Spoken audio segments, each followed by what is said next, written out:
Let's learn how to knit an Afterthought pocket. You can apply this fun pocket detail to any of your sweaters and cardigans. We're just going to cut a little piece of the fabric and then pick up stitches to knit this pocket after you finish your sweater. So you could apply this technique to existing sweaters in your collection, or the fragmentation cardigan uses this Afterthought pocket technique. All you need are a few locking stitch markers, some working needles in the same size that you knit your sweater, and some spare yarn, like some color pops. You can use leftover yarn, but use the same weight of yarn that you used to knit your sweater or cardigan, and let's learn how to knit the Afterthought pocket. I'm gonna add some pockets to my fragmentation cardigan, and I'm gonna make an opening, like a little horizontal pocket opening here. And then I'm gonna pick up stitches and I'm gonna knit a little rectangle and seam it to the inside of the cardigan for the pocket. So on the outside, it's gonna look exactly like this, but there's just gonna be a little I-cord pocket opening here. So I went ahead and marked my stitches. So to do an Afterthought pocket, you're gonna need some stitch markers. I recommend having 6 split ring markers. You could get creative and use any other tools, but these are going to help mark where our pocket opening location is. And you're gonna need your working needles, the same size needles that you used for the body of your cardigan or sweater. And then I also recommend having a spare set of circular needles that are really small, like 2 or 3 sizes smaller than your working needle. These are gonna make it easier to pick up stitches when we make a cut. So the Afterthought pocket, and you're gonna need some scissors. We're gonna cut our knitting. So an Afterthought pocket for this fragmentation cardigan means we're going to make an incision. We're gonna do some surgery, and we're gonna cut starting in the middle location of where we want the pocket to be. So if the pocket is gonna be here, we're gonna cut in the middle and then unravel some stitches on either side. And same over here. I'm gonna make an incision. I'm gonna cut the fabric in the middle of the pocket opening, and then I'm gonna unravel. So first, I think it's good to mark your pocket location for both pockets before making any cuts. So I went ahead and did that. I marked the center of the pocket, and I think I'm gonna make my pocket about 4 or 5 inches, about 10 or 12 centimeters from the beginning of the ribbing. I think that's a nice pocket depth. If you want it a little longer, you could make the cut up here, but I'm gonna make my cut about here. So I'm knitting garter stitch. So I marked the center of the pocket opening 30 ridges from this ribbed location right here. And that's a nice length for the pocket length. And then, so I marked in between. Do you see these 2 bumps here? There's a bump there and a bump there. So I put my stitch marker in between those bumps. It's 30 ridges, or about 4 or 5 inches from the beginning of that ribbing. And then you're gonna wanna place stitch markers equidistant from that center location. So I went ahead, I'm working with DK weight gauge. I counted 16 stitches, and I placed a marker 16 stitches away from the center. And same here. Count 1, 2, 3, 4, 5, 6, 7, 8, 9, 10, 11, 12, 13, 14, 15. Well, maybe I did 15. 1, 2, 3, 4, 5, 6, 7, 8, 9, 10, 11, 12, 13, 14, 15, 16. So I'm gonna move this stitch marker location 1 more stitch over so that there's 16 stitches away from the center. So that means it's a 32 stitch opening. That's for DK weight. I think that's a good distance. So it's centered on the front panel. And I'm gonna do the same thing over here. So let's do that. Pause. Stitching.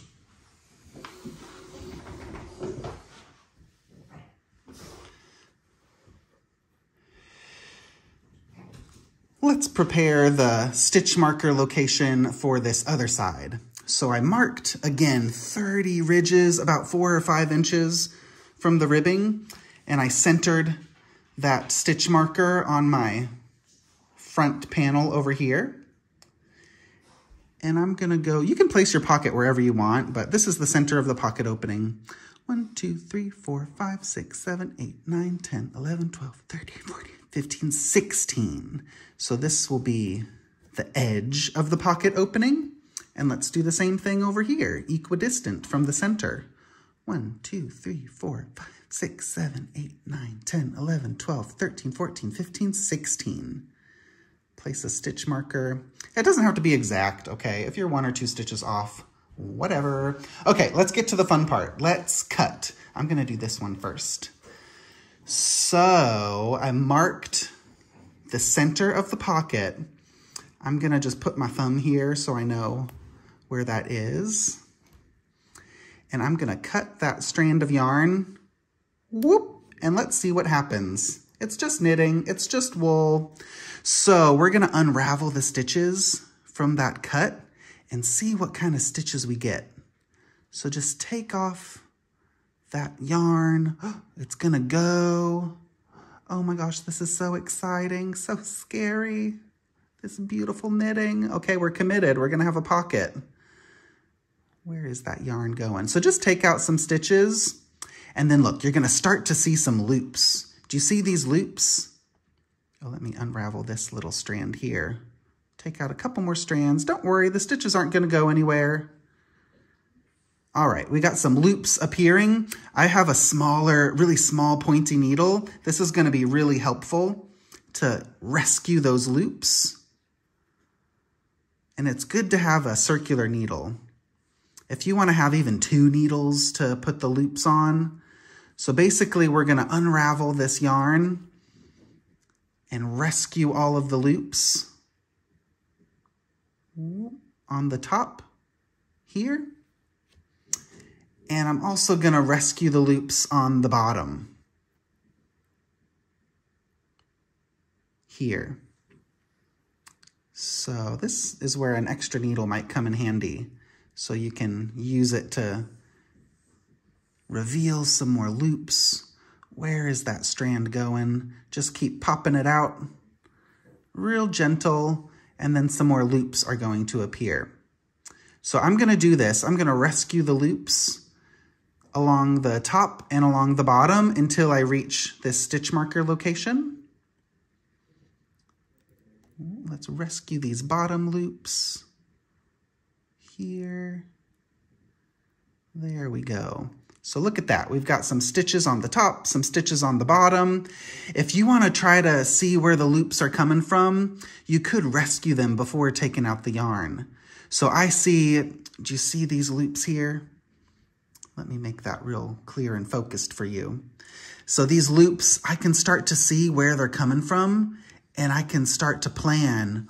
Ooh, I think this is the, oh yeah, this one. This will be the next one. And this will be the next one. So if you can eyeball it, if you can read your knitting and go, oh yeah, I know that these are gonna be the free loops. You could pick them up first to be extra safe.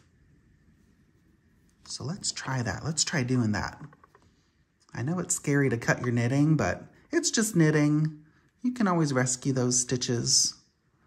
All right, let's reveal. Let's get some more loops. Let's look at what's going on the top. Ooh, those loops are really close to that garter ridge. So where are they? Ooh, they're this one. I'm gonna rescue that loop. So if you wanna try to rescue the loops before taking the yarn out, that might make you feel a little more safe.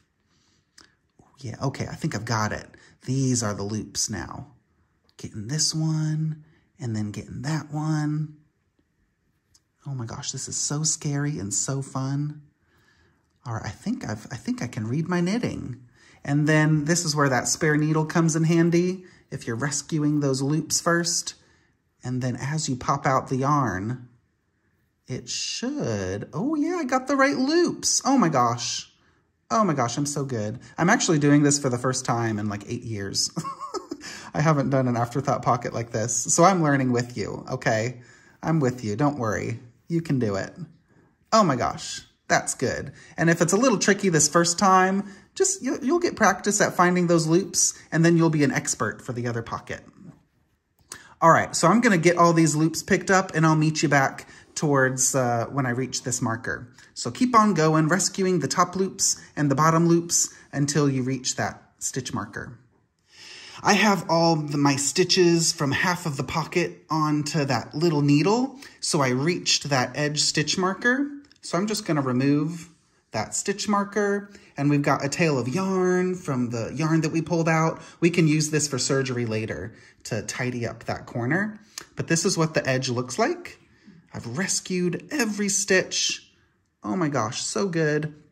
But now our needles are pointing this way. We gotta get the other half of the stitches, so we have a big symmetrical pocket. So let's pop, I'm gonna take this top needle, I'm gonna like pull it through. I wanna get all these stitches just transferred onto this needle so that my needle tip is facing the other direction. Ooh, there we go, magic, magic. So you see that? I just popped those stitches. I just put that needle tip through these stitches. So now my needle tips are facing the other direction. And they need more friends. They need more stitches. So look at that. So now these needles on the top have to go over here, and on the bottom have to go over there as well. I'm just gonna flip this to orient the fabric. So we're looking at this direction. Look, there we go. So we gotta get the other half of the stitches. Let's see what we've got. This is that snipped tail of yarn. We're just gonna pull on it and see what reveals itself. Doing a little bit of surgery. Oh, yep, there's a little loop. Whoop, get it, get that loop. All right, so where are those loops coming from? I'm gonna look at my work. They're really close to that garter ridge. There's the next one. There's the next one. Ooh, every other strand of yarn. I'm getting these loops. I know that these are gonna be the loops that will be revealed to me when I take the yarn out. So this is really secure. I know that because I've rescued all these stitches, when I pull that yarn through, those loops aren't gonna go anywhere. Okay, let's see what we've got on top. What loops do we need? I don't see a loop yet. Oh, there's a loop. Do you see it? Don't let it drop down. Just get it. It doesn't matter how you get it. Don't worry if your stitches are mounted backwards or forwards or whatever. Just get that loop on the needle. Let me see if I can pre-plan my loops, if I can get them before I take the yarn out. Where are they coming from? I don't know if I can tell on this top row, so I'm just gonna take out the yarn, and then as I take out the yarn, I will see a loop. Come on, yarn, where are you? Oh, there it is. Gonna take that yarn out. So keep on going, reveal more loops. Give that yarn a tug. Oh, there it is. It's coming from there. Oh, there's a loop. Do you see that?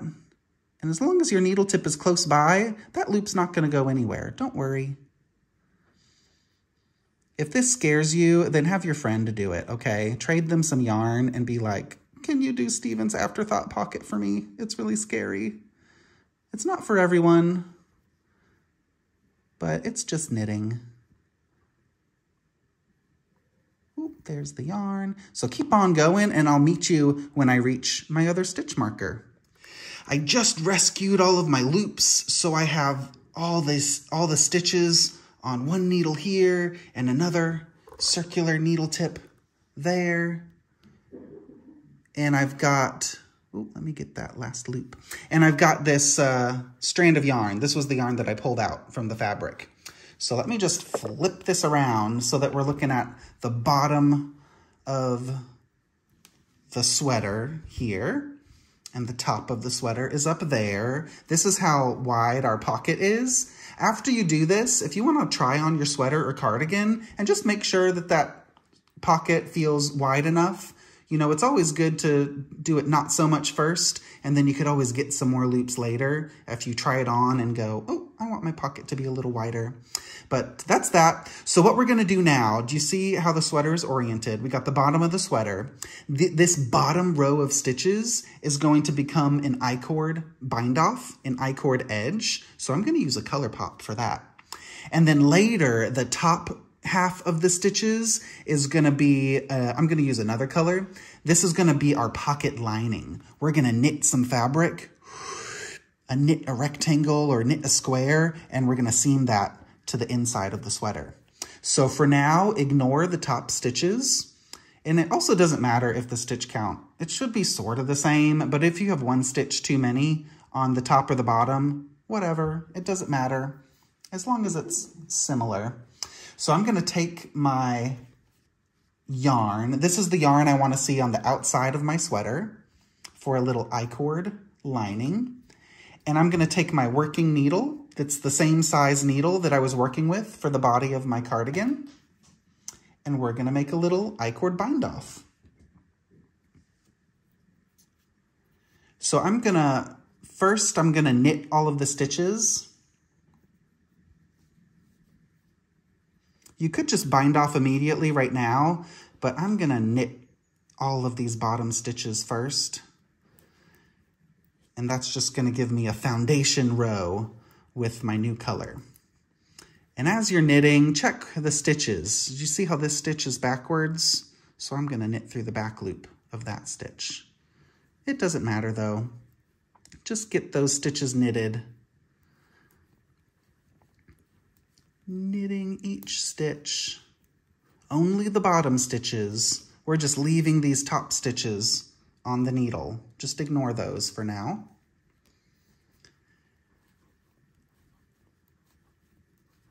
If you want to use the same color as the body of your fabric, that could look nice too for a really minimal look.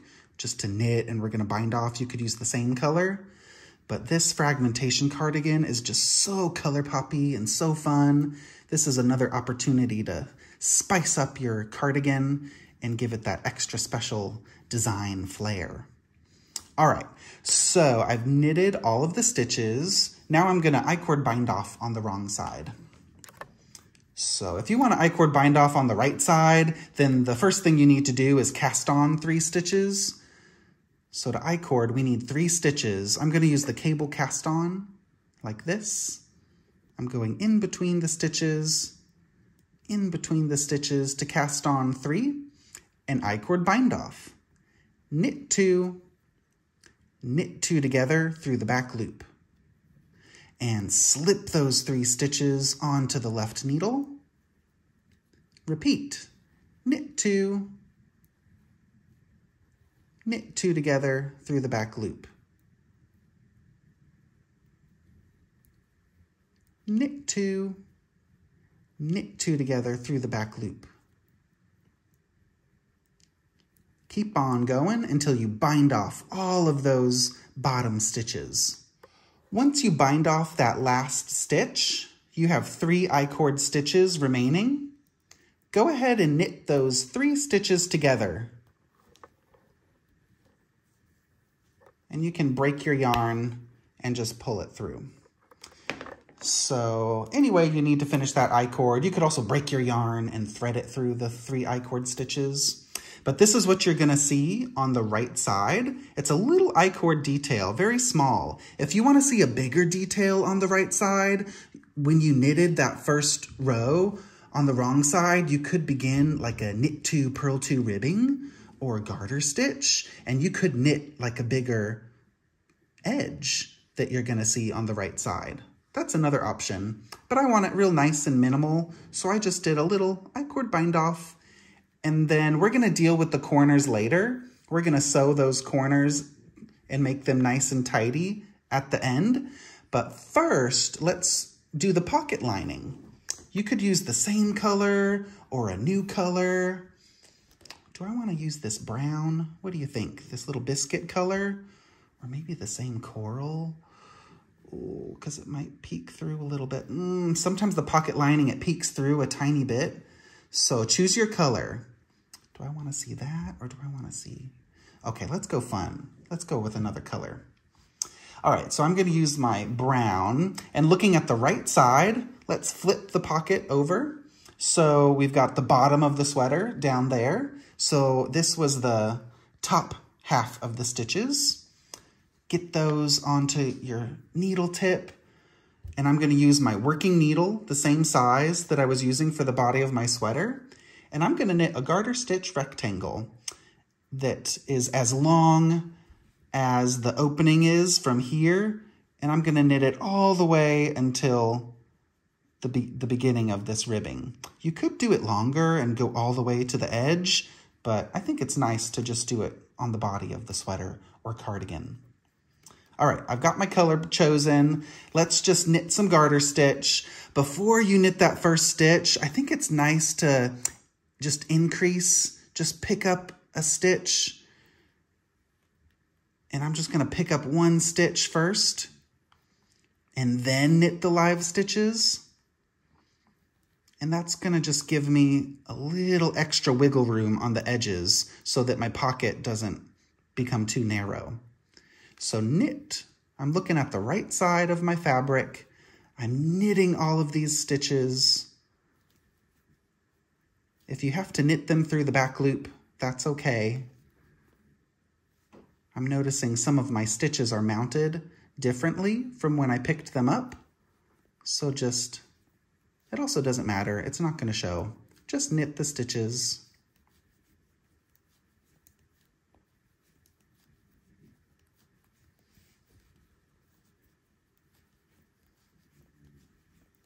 All right, I'm reaching the end of these live stitches and I'm at that other stitch marker corner location. I'm gonna pick up one more strand of yarn and do a make one increase just so I have an extra stitch. Turn, we don't need that spare needle anymore. Turn to work the wrong side. And I wanna increase one more stitch at each edge just to be safe so that we get a little more fabric to make this pocket overlap nicely on top of it, to make that opening overlap nicely on top of it. So I'm just gonna do a knit front back increase here and then knit to the end of the row. And then I'm gonna do a knit front back increase. I think I'm gonna do it into this penultimate stitch, the second to last stitch. Knit front back one time at the beginning and end of this row. And then we'll have a stitch count. Whatever, it doesn't matter what the stitch count is, just you'll have some stitches and that's gonna be a nice pocket width. I'm gonna work my super speedy knitting powers. It doesn't even look like I'm knitting, but I promise I'm knitting. Okay, I'm reaching the end of the row. I'm gonna do a knit front back and knit that final stitch. And that's it. Now just work in garter stitch back and forth. Knit on the right side, knit all the stitches on the wrong side. If you want to do a selvage stitch, like if you like to slip the last stitch with yarn in front, you can do that, but I'm not going to do that. Just knit every stitch and keep on knitting, and you're going to make some garter stitch until the garter stitch fabric measures the distance from the pocket opening all the way to here. You could do any stitch pattern you like. I'm gonna do garter stitch. If you wanna do stockinette stitch instead, or seed stitch, whatever you want. You could do some stripes, and you could have some fun stripes for your pocket lining. Do I wanna do that? No, just one color. Okay, yeah, keep it simple, Stephen. All right, so do that, and I'm gonna count my ridges. Because I'm doing the same stitch for my pocket lining as my body fabric, you can count. I think I have 30 garter ridges, so I'm gonna knit 30 garter ridges for my pocket lining, and that's gonna get tucked in. And then once we do that, I'll show you how to bind off and then seam the pocket lining to your fabric. I now have a garter stitch rectangle that's going to become the pocket lining on the inside of the cardigan, and it matches the length from the opening all the way here to the top of the ribbing, this ribbing at the bottom of my body. So I am binding off my rectangle, and I'm binding off the final stitch, not too tight, not too loose, and I'm gonna break the yarn, but I wanna use this yarn to seam. So I'm gonna use this yarn to seam along the bottom edge and along the side edge. So I want that yarn to be at least twice the length of whatever that length is along the bottom and along the side. So basically just break a really long tail of yarn, a little bit longer than you think you'll need. And then we can utilize, just pull the yarn through that last stitch. And we can utilize that long tail of yarn to seam the pocket to the wrong side of the sweater, at least along a couple edges. So I'm gonna flip my fabric inside out. So there's my pocket opening. Here's my little square, my little rectangle. It's gonna reach down here to the bottom. So I'm gonna sew the bound off edge right here. I'm gonna seam it to these purl bumps right above that ribbing. And then I'm gonna seam it along the edge here, all the way to the corner. So let's start seaming. It may help you to place some stitch markers just to maintain the columns or maintain the direction and the order of the fabric.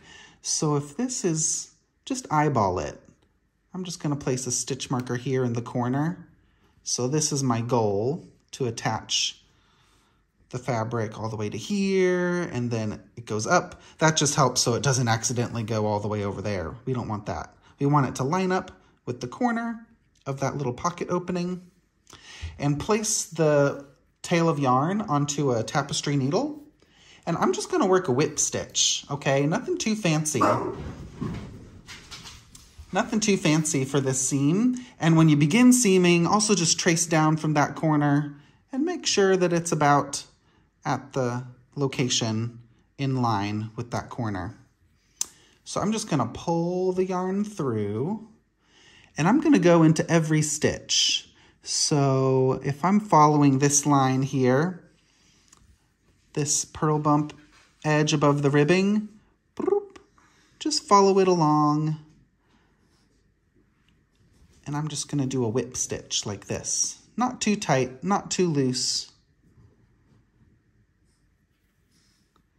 And keep on going all the way along the bottom edge of your pocket lining.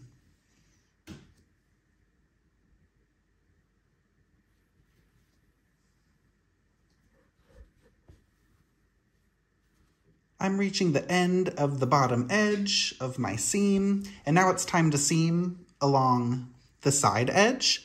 So this technique I'm gonna show you is the same technique you can use for both edges. So I'm gonna use my yarn up here, and then I can attach a new strand of yarn to do the other edge. But same thing, we'll do a little whip stitch and just get a purl bump and whip it together with an edge stitch. Or maybe an edge bump. Let's start doing that. So try to go along the same column, the same stitch column. So if I'm going into this stitch here, you want to try to get the same column, the same bump that's all stacked on top of each other. So we can do that. Not too tight, not too loose. Get a bump that's on top, and then go into the edge of the next bump from the pocket. Bump to bump. There's no right or wrong way to seam, but if you get this bump on the top of the work, on top of the wrong side here, it's not gonna show on the other side. So as I'm seaming, look at that. You can't even tell that there was a seam going on, which is the point. It's invisible. It's not too tight, it's not too loose. It's supposed to match the stretch and the tension of your fabric. So give it some practice. And keep on going all the way up along the edge, and make sure you follow the same column and that you don't accidentally, whoops, seam it at a diagonal. Uh-oh. Seam it in a nice vertical column, and then we can tidy up the corners at the end. Once you finish seaming the edge, you can pop that yarn to the right side. And let's tidy up the corner. So I'm gonna take this working tail of yarn and just grab something, grab the corner of the I-cord and pop it to the wrong side. And maybe do that a couple times. Bring that tapestry needle through. We just want to tighten up and tidy that intersection a little bit where the I-cord meets the body of the fabric. So I think that's enough with that strand. I still have some other strands of yarn left over from the yarn that was ripped out from the pocket opening. So take that. Is there any help that this could add? Let's see. I maybe don't want to see that little brown strand. So maybe I'll go through a few times with this darker color. I'd rather see this darker color more visibly because it's the same color as my sweater. So I'm just gonna pop it through a few times and see if I can use this strand of yarn to help disguise anything that I don't want to see. Making this edge nice and tidy. Oh, that's looking pretty good. Okay, cool. But yeah, just experiment and play with those strands of yarn. And once you're done doing something with one of those strands, just whip stitch it onto the wrong side, similar to this. So you can weave in that end. Maybe I'll go back just to be safe so that end doesn't go anywhere. And that's enough. And then I can just snip that end. All right, what else do we have? I have this end from my pocket lining poking out here. I'm just gonna poke that back to the wrong side and weave in the ends. So those are all the techniques for the pocket lining and how to seam it closed. Weave in your ends, do whatever you have to do to make it look tidy. And there's no right or wrong way to finish your pocket. I need to weave in this end and then take a new tail of yarn and whip stitch that edge together as well. And then poke out your ends just how I showed you to tidy up that other corner. And then you'll have a finished pocket and tidy up all these ends as well.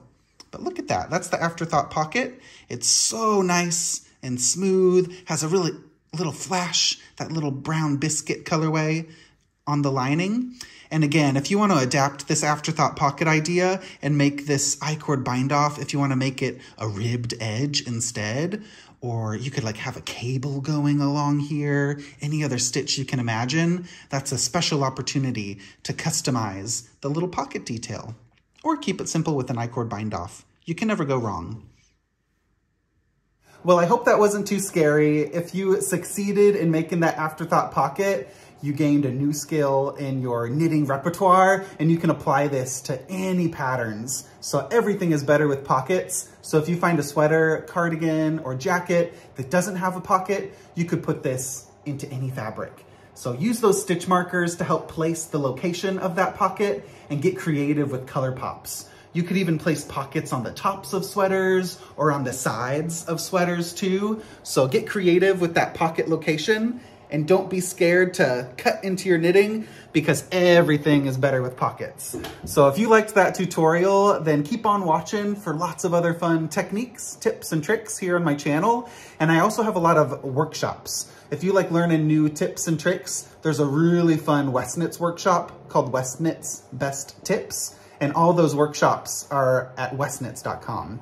So you can join those and learn lots of new knitting skills. And I hope to see you in the next videos here on YouTube and some of those Westknits workshops at westknits.com. Thanks for watching.